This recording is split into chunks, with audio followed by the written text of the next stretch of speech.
No one takes you inside the most controversial cases in the headlines like HLN's Nancy Grace, who has written a courtroom drama of her own, and it's called The 11th Victim.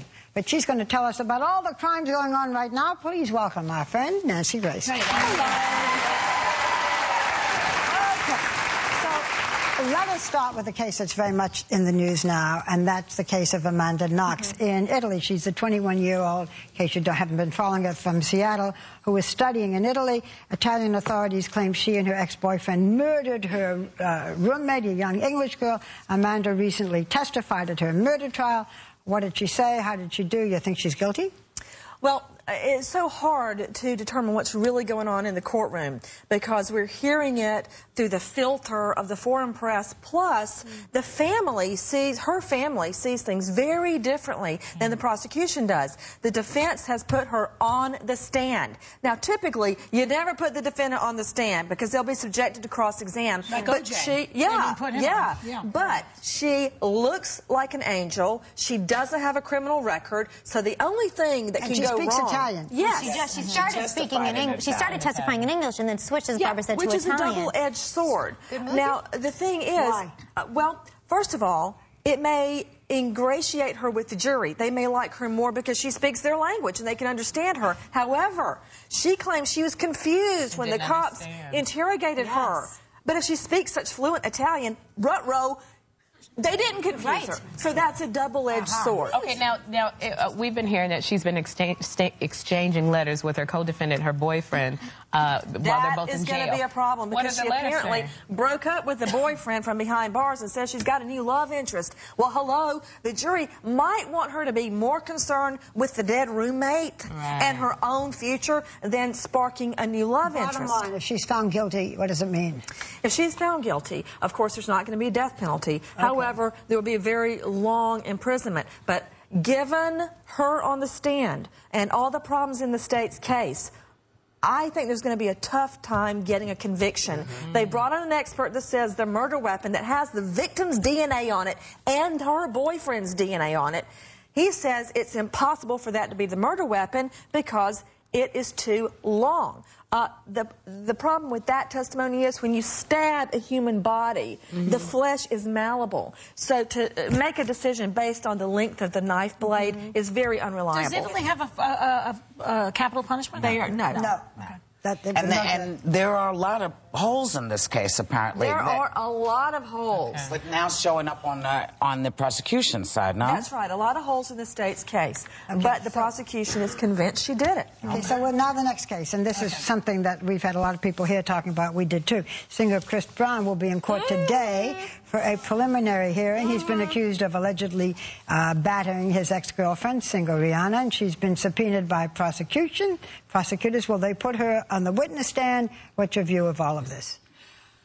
My view is, I saw the picture of her post-alleged beating, and I don't think she fell down some stairs, all right? I'm just putting it out there. Now, he's only accused at this point. He has not been convicted. This is a preliminary hearing. That's all it is. And at that point, this judge will determine whether there's enough evidence for the case to go to trial.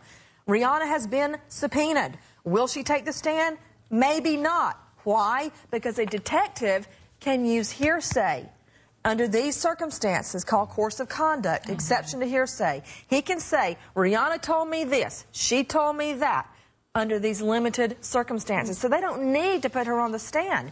Why not put her on the stand? She'll be subjected to cross-exam, and you don't want your star witness to be cross-examined prior to trial. Okay, next case. Interesting. Next case. It's now been 2 years since... it's been a year since 2-year-old Kaylee Anthony vanished, and adorable child. Some of her remains were found in December. Now, her mother has been charged with the murder. What's the latest? The latest is over the grandparents' tearful objections, specifically George Anthony, grandfather George Anthony. The judge released the autopsy report. Is that unusual? Absolutely not. It's usually public record. The grandparents say they did not want it released because it would be upsetting and it would open the door to more speculation. Ma'am? Do we know what's in it? We do know what's in it. In the autopsy report, it says it is a homicide.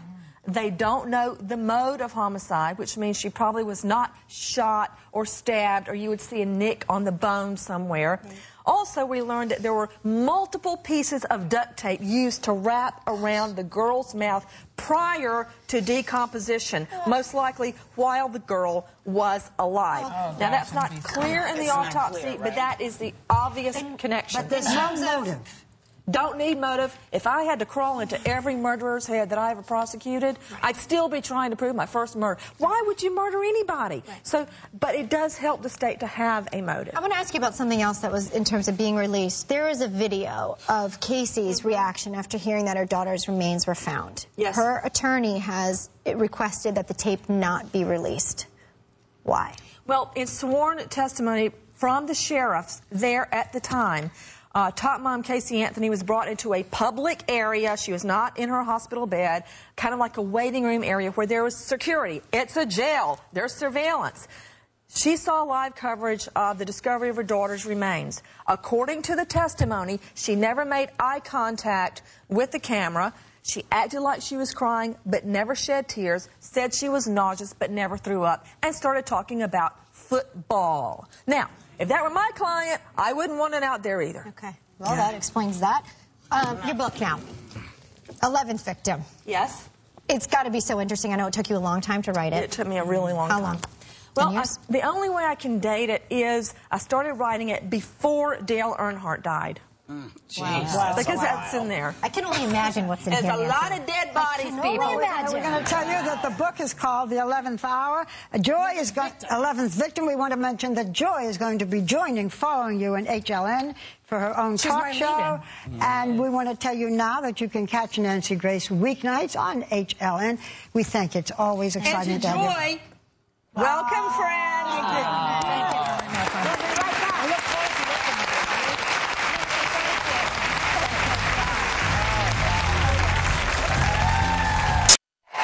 Our hot topics went so fast today, right? So people have to join us tomorrow. Do spank, don't spank. In the meantime, take a little time to enjoy the view.